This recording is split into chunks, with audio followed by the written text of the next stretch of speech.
This presentation deals with pain management, informed consent, informed refusal, and pain malpractice. First, a case presentation. In 2005, John Doe was put on opioids by a pain management clinic for ankylosing spondylitis with facet joint arthropathy. He does not recall being informed about the side effects of the opioids, and he was not informed about alternative non-opioid treatments.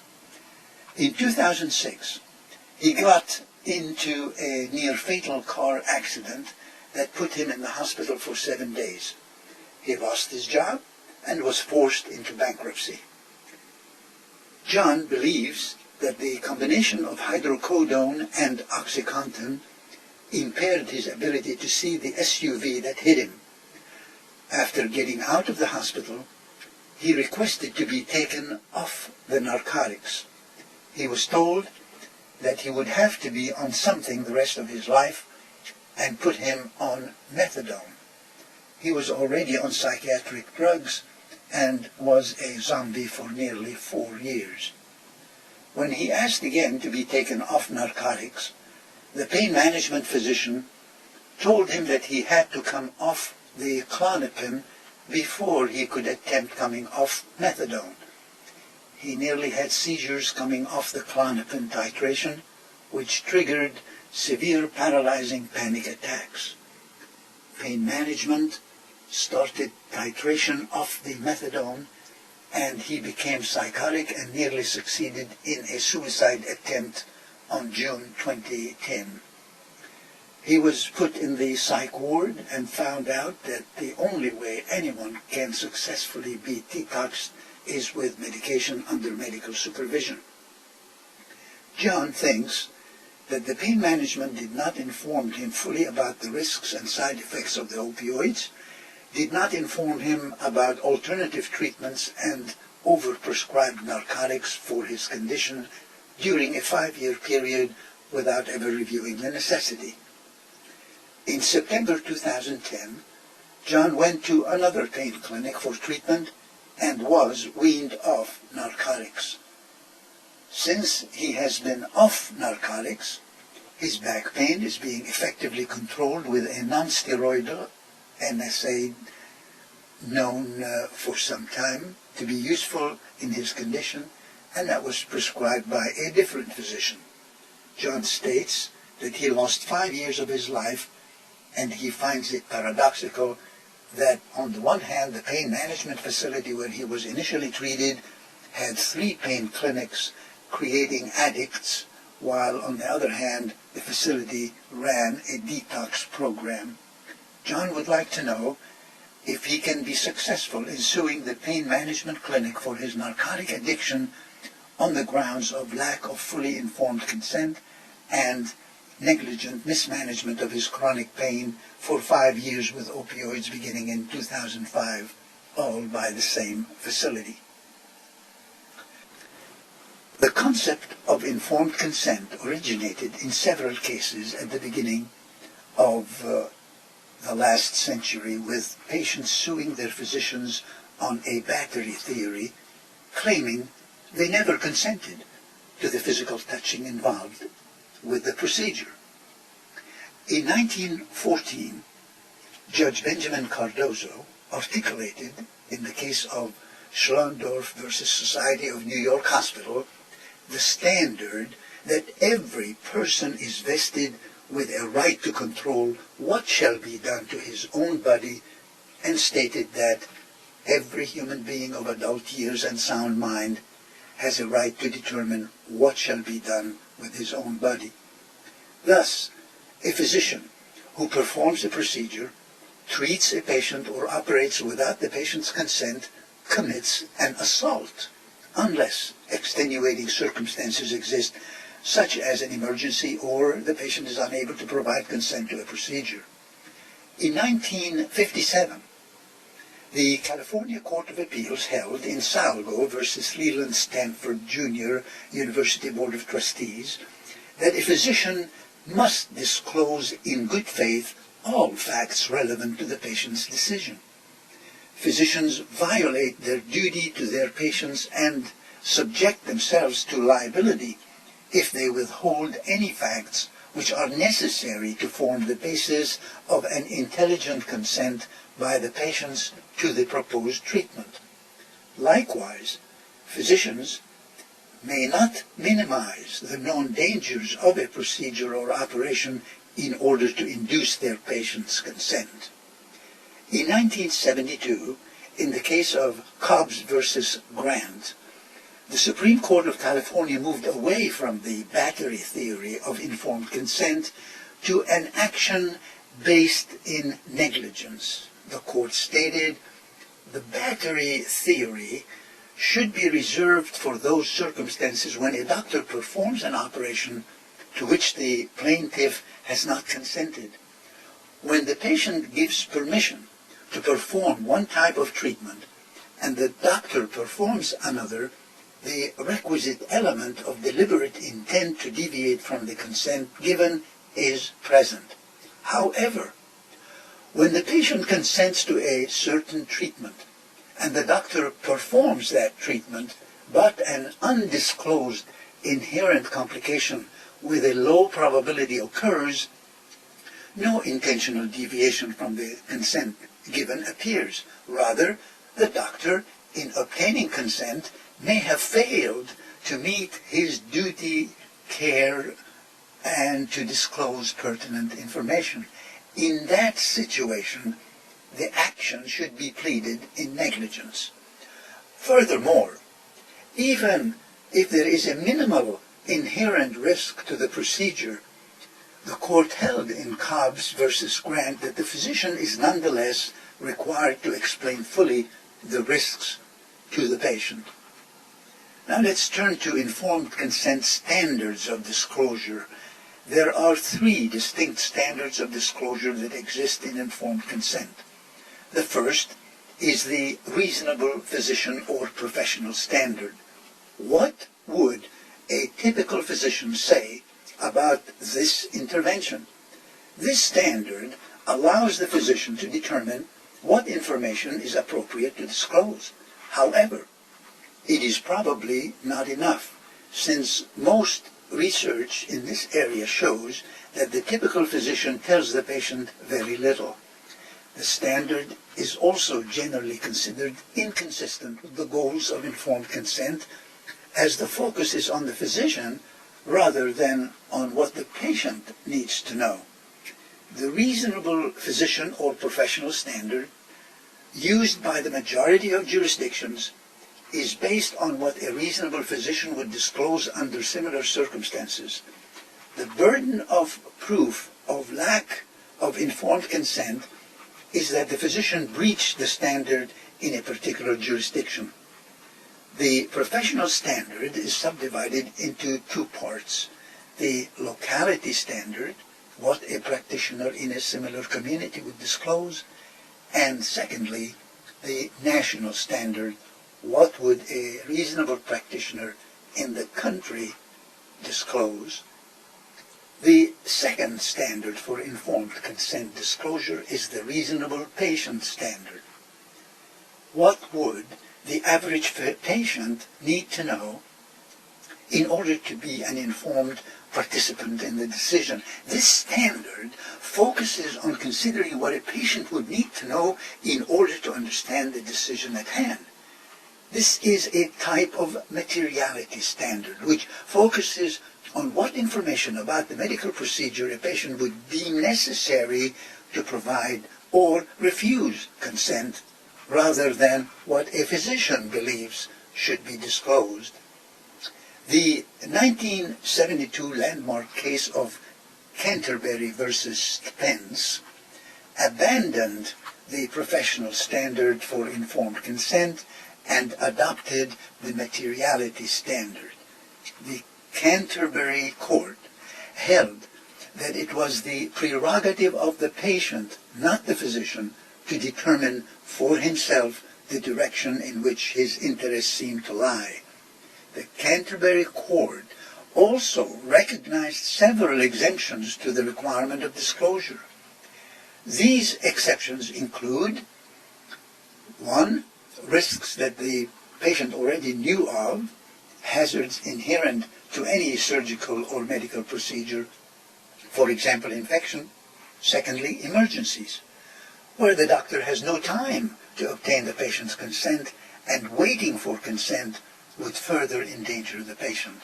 And thirdly, therapeutic privilege or therapeutic exception. Therapeutic privilege refers to an uncommon situation whereby a doctor may be excused from revealing information to a patient when there is sufficient evidence that the patient is not psychiatrically or emotionally stable to handle that particular information. The disclosure of information itself should pose serious and immediate harm to the patient, such as prompting suicidal behavior. In essence, the therapeutic privilege represents legal protection of the choice of the therapeutic decision by the medical professional. This allows a physician to withhold disclosure if a patient would become so ill or emotionally distraught as to complicate or hinder the treatment, or perhaps even pose psychological damage to the patient. The third standard for informed consent disclosure is the subjective standard. What would this patient need to know and understand in order to make an informed decision? This standard, which is followed by Oklahoma, is the most challenging to incorporate into practice, since it requires tailoring information to each patient. It is another type of materiality standard which is utilized by a majority of the courts. It requires physicians to disclose all possible risks which could influence that particular patient's decision to consent to or refuse a specific procedure. Let's look a little more closely about informed consent in Oklahoma. In 1973, the Supreme Court of Oklahoma first encountered the doctrine of informed consent in the case of Martin versus Stratton. Although the Martin Court never expressly adopted the doctrine of informed consent, the court explained what the standard should be in Oklahoma.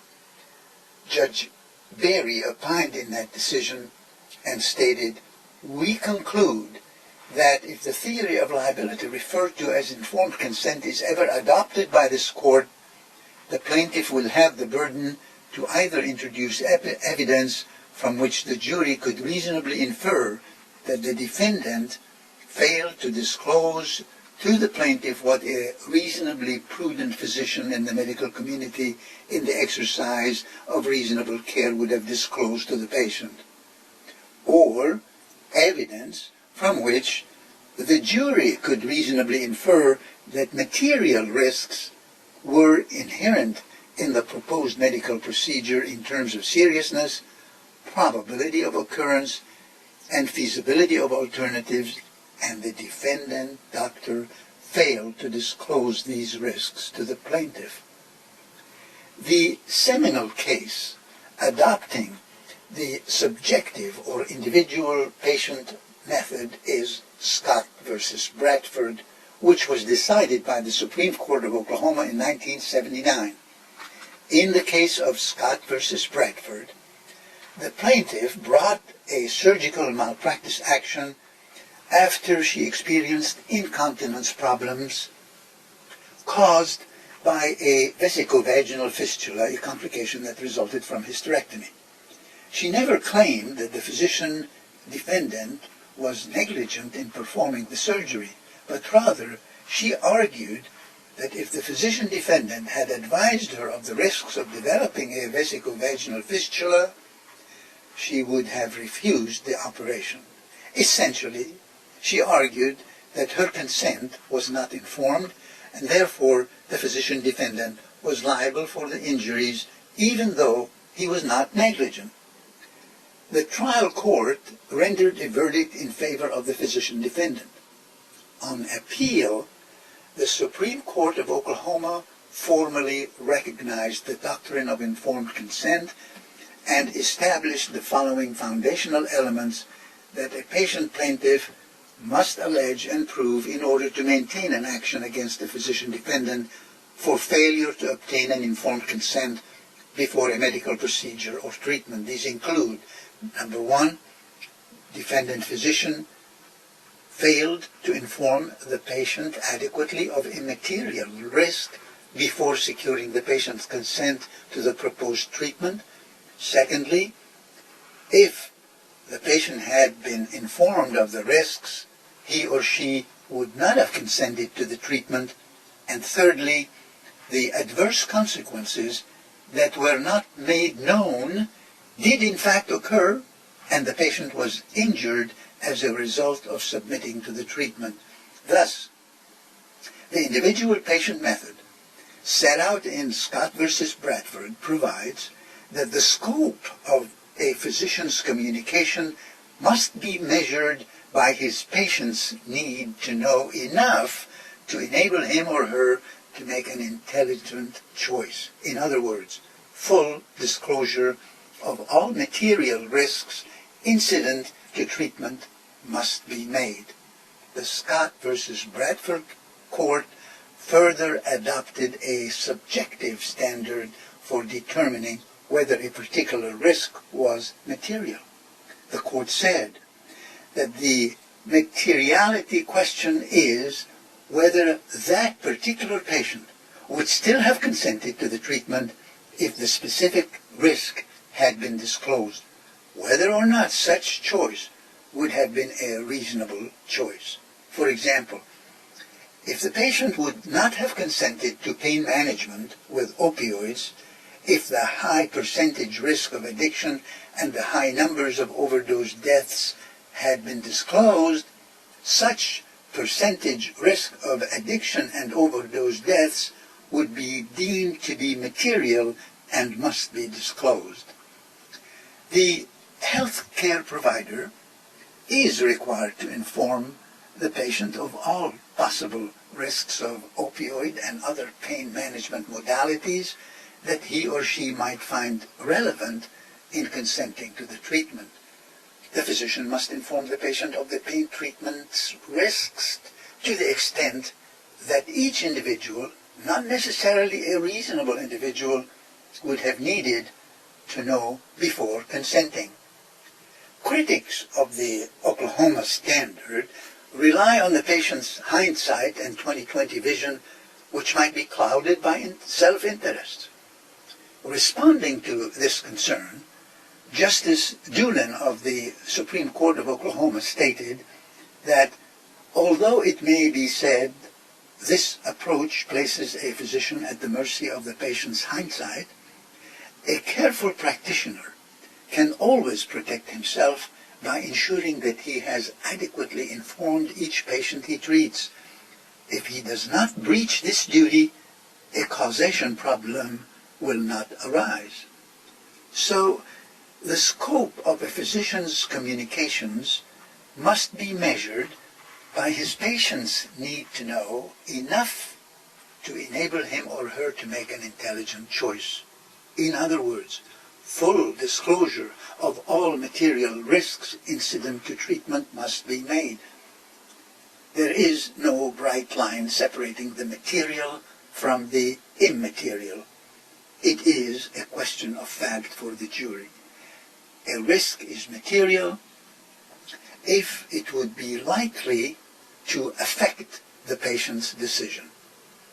When non-disclosure of a particular risk is open to debate, the issue is for the finder of facts, the jury.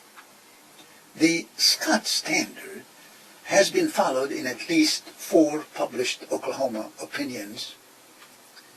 Let's turn to informed refusal. Informed refusal is a medical legal concept whereby a person can be said to have given refusal to an intervention or treatment based upon an understanding of the facts and of the implications of not following a recommended diagnostic or therapeutic action.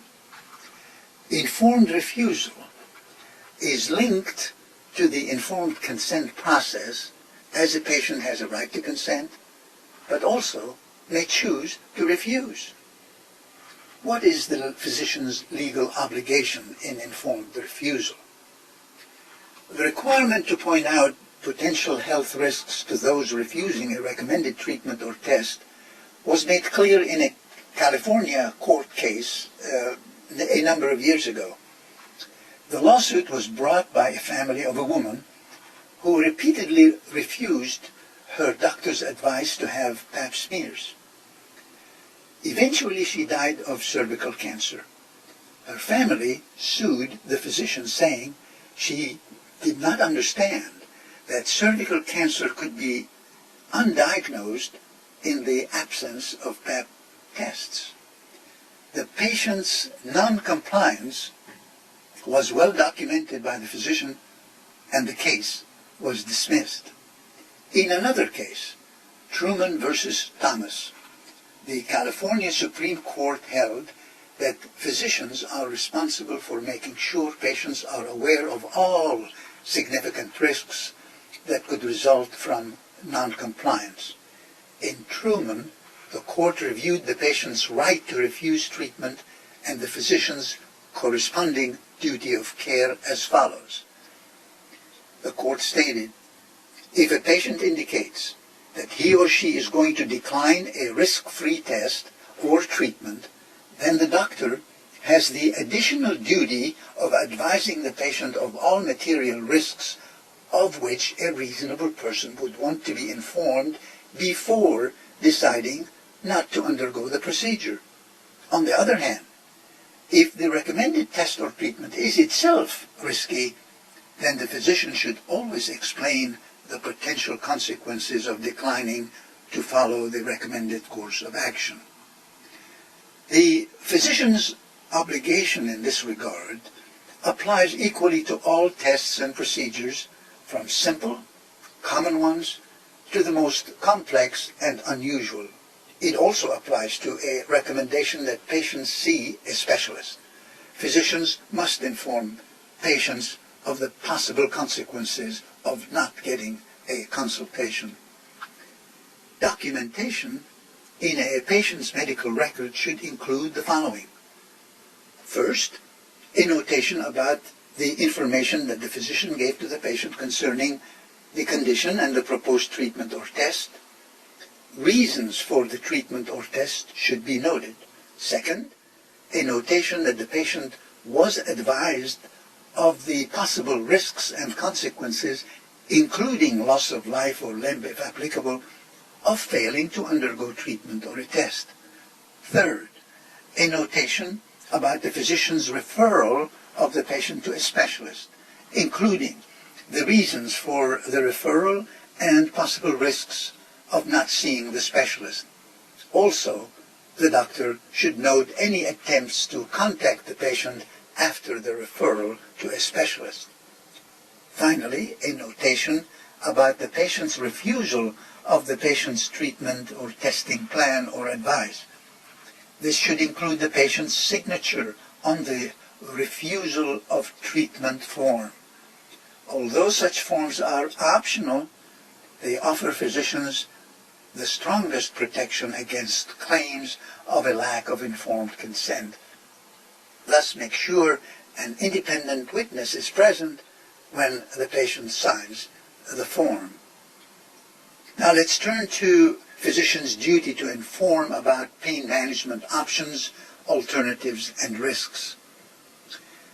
Upon accepting a patient with pain, the physician undertakes to not only diagnose and treat, but also to educate and fully inform the patient about the patient management options, including alternative therapeutic modalities, and those include lifestyle changes, rehabilitative therapies, complementary, alternative, and integrative medicine therapies, non-opioid conventional drug therapies, adjuvant analgesics, opioid drug therapies, psychiatric, psychological therapies, anesthesiological therapies, neurostimulatory therapies, surgical therapies. What about litigation involving opioids? The risks of opioids have increasingly been reported in the medical literature. OxyContin, for example, has additive properties at the high doses. Methadone is being prescribed more often for analgesia because it is cheaper and can provide longer analgesia than the short half-life opioids. But the long half-life of methadone poses a risk, especially when an unwary doctor fails to consider the greater risk to the patient, particularly during the first week of treatment with methadone. Actionable injuries from over-prescribing of opioids include primarily addiction and death. Addiction became recognized as a serious problem during the heyday of OxyContin prescriptions. It is a recognized injury to the brain. Death usually results from respiratory depression. Most deaths occur while the patient is sleeping. The opioids depress the brain stem's actions to the point that the brain stem stops signaling the body to breathe when carbon dioxide levels increase. Once breathing stops, the brain swells, the lungs may become congested, and the patient dies from lack of oxygen. What are some of the basic characteristics of opioids that we must consider? These include 3: tolerance, equianalgesia, and elimination half-life. Lawyers look at all these 3. An understanding of these 3 characteristics is important to liability and legal causation. Let's look at tolerance. Patients should understand that treatment with opioids may cause them to become tolerant to the effects of the drugs. This means that more and more opiates will be needed to provide the same level of pain relief to the patient. Tolerance is the primary reason that greater and greater amounts of opioids have been prescribed for many patients. Patients should be informed that when they become tolerant to an opioid, they usually experience less side effects. Opioids may be stopped when the patients become tolerant to increasing larger doses, and this is known as a drug holiday. They may be switched to different opioids, and this is known as opioid rotation. Switching to a different opioid may create a problem because opioids are not completely cross-tolerant. The patient who develops tolerance to the oxycodone in OxyContin is not likely to be completely tolerant to methadone. Incomplete cross-tolerance is the result of the different chemical makeup of the various opioids, and the patients should know that different opioids act on different opioid receptors and in different ways. Their pharmacodynamics are different, and therefore, when the patient is switched to a different opioid, he or she may experience serious side effects such as respiratory depression that the patient did not experience on the prior opioid. What about equianalgesia? Patients should be informed that just as not all opioids provide complete cross-tolerance to other opioids, not all opioids have the same potency. And methadone is always considered more potent than morphine, and less methadone needs to be administered to obtain the same pain relief provided by morphine. And finally, about elimination half-life. The elimination half-life is the length of time that occurs from point of administration to the point when a drug's plasma concentration is reduced by 50%. The elimination half-life should be distinguished from the analgesic half-life, which pertains to the amount of time that analgesia is provided by a drug. The difference in the elimination half-lives of the various opioids is important because the side effects may be dependent on the elimination half-life rather than the analgesic half-life. Patients should be informed that the risk of an adverse event can remain even after the analgesic qualities have stopped. Different opioids stay in the human body longer than others. They are metabolized differently. Their pharmacokinetics are different. There are short half-life opioids and long half-life opioids. The difference is crucial for methadone, which has a very long half-life. And the patient should be informed that when he or she is switched from a short half-life opioid, such as oxycodone, to a long half-life opioid, such as methadone, great care in the initial dosing must be exercised because of the likelihood of a serious adverse event, such as death from respiratory depression. This risk is well recognized and may account for the increased number of reported deaths from use of methadone as an analgesic. Turning to opioid liability, liability for the over-prescribing of opioids usually presents as a professional malpractice action. A number of product liability cases were filed in the past against the manufacturer of OxyContin, that's Purdue Pharma, but the litigation has not been successful. One of the primary obstacles to proving product liability is that the risks of opiate therapy are well known. The learned intermediary defense, i.e., what the doctor knows, is formidable. That is the job of the doctor, the learned intermediary. So to determine whether a doctor has overprescribed opioids, attorneys obtain and review the client's medical records from the prescriber and the pharmacy records. If the prescriber has a reputation as a liberal prescriber of pain medications, the attorney may enjoy the benefit of a DEA investigation. Opioid prescriptions are subject to federal regulations. Usually the prescriptions cannot be called into a pharmacy. The doctor must see the patient. Overprescribing can lead to addiction. One of the primary defenses in an addiction case is the behavior of the patient.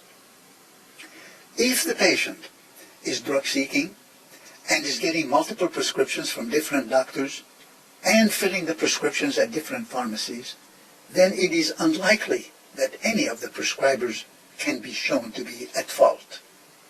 Failure to determine the initial equianalgesic dose with a consideration for the half-life of the new opioid may create liability in a death case. For instance, consider a patient who has been prescribed 80 milligrams of oxycodone daily, that's 20 milligrams 4 times daily for a year. He has become tolerant to the oxycodone, which has a short half-life of 4 to 6 hours. That is why the oxycodone has been prescribed 4 times daily. If the doctor switches the patient to 80 milligrams of methadone, 20 milligrams 4 times a day, he has overdosed the patient and placed him at risk of death from respiratory depression. The risk of death is the result of 2 differences between methadone and oxycodone. First, the methadone is more potent than oxycodone. The 2 are not equianalgesic. Most texts and guidelines show that methadone is at least 50% more potent than oxycodone. Second, methadone has a much longer half-life than oxycodone, and oxycodone's half-life of 4 to 6 hours only, while methadone's half-life is variable among individuals, but an expected average half-life is 24 hours. Therefore, with each dose of methadone, the blood level of methadone continues to increase in a stair-step fashion until it reaches a steady state which usually takes between 5 to 7 days because of its long half-life. Since oxycodone does not provide complete cross-tolerance to the methadone, the patient is seriously at risk during the first week of treatment. According to the guidelines, the dose of methadone should have been about half to one-third of the dose of oxycodone because of the greater potency of methadone and to allow for a safe level of methadone accumulation during the first week.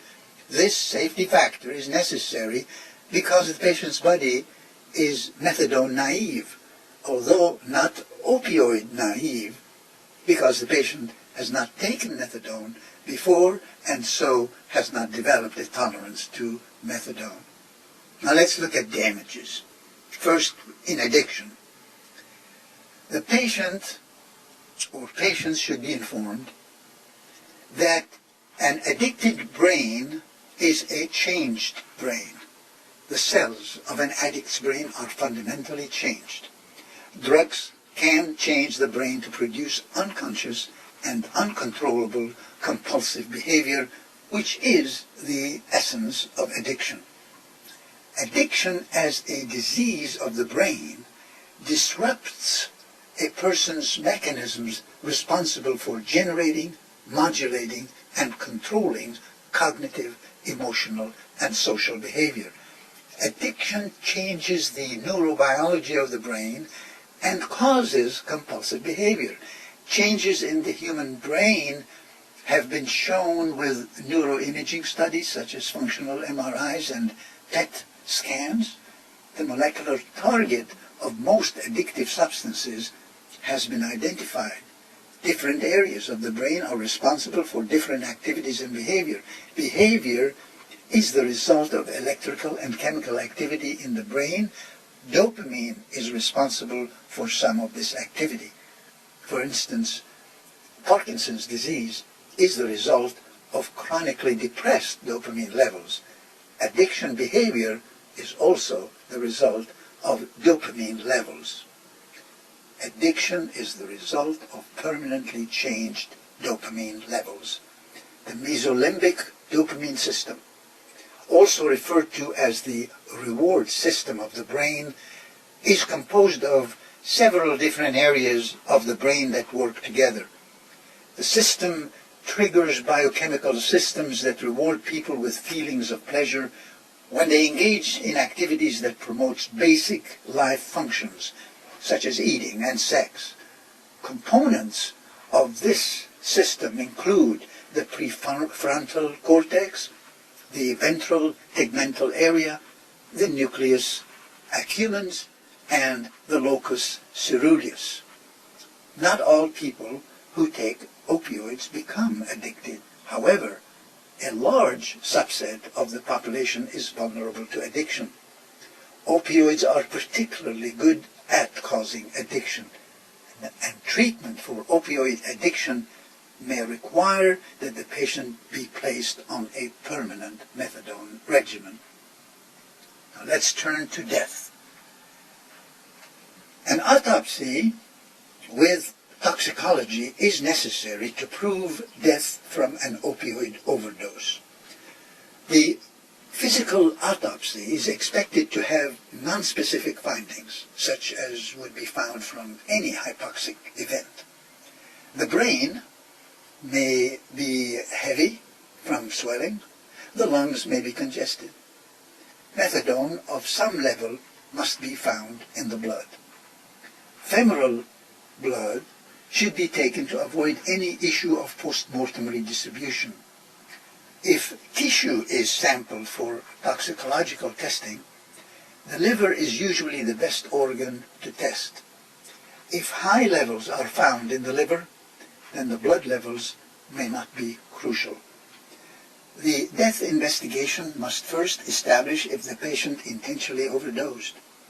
This should be apparent from the blood levels. Although testing is unable to determine exactly how much drug a patient may have taken and when he took it, testing can show that the blood levels are not extraordinarily high. If the levels are extraordinarily high of the opioids, then the patient may have intentionally overdosed. Blood levels are a clue to what has happened and may not tell the whole story. For instance, the therapeutic levels of methadone overlap with the recognized lethal levels. Due to the individual variation in the metabolism of methadone, as well as the difference in developed tolerance, a lethal level to one person may be a therapeutic level for another. In a methadone death case, the amount of time that the patient has been on the methadone may be the most important fact. Most methadone deaths occur within the first week of treatment initiation. The pill bottle should be collected in an effort to determine how many tablets the patient has taken. Often, law enforcement will investigate the scene and collect the pill bottles, count the pills, and make a report. Of course, the pharmacy and medical records must be examined. Any testimony from witnesses who saw the patient fill and take his prescription will be helpful, and any testimony on the patient's behavior before his death, such as nausea and or grogginess, will be helpful to show that the patient was over-medicated. Other medications that may have contributed to the deaths must be investigated. For instance, benzodiazepine, such as Xanax, are contraindicated for use with most opioids because they use the same metabolic pathway and enhance the sedating effects of opioids. Anti-anxiety medications and antidepressants are often prescribed for chronic pain patients. So the defense attorney may base the cause of death on an adverse drug reaction with any other drugs that the patient was taking at the same time as his or her death.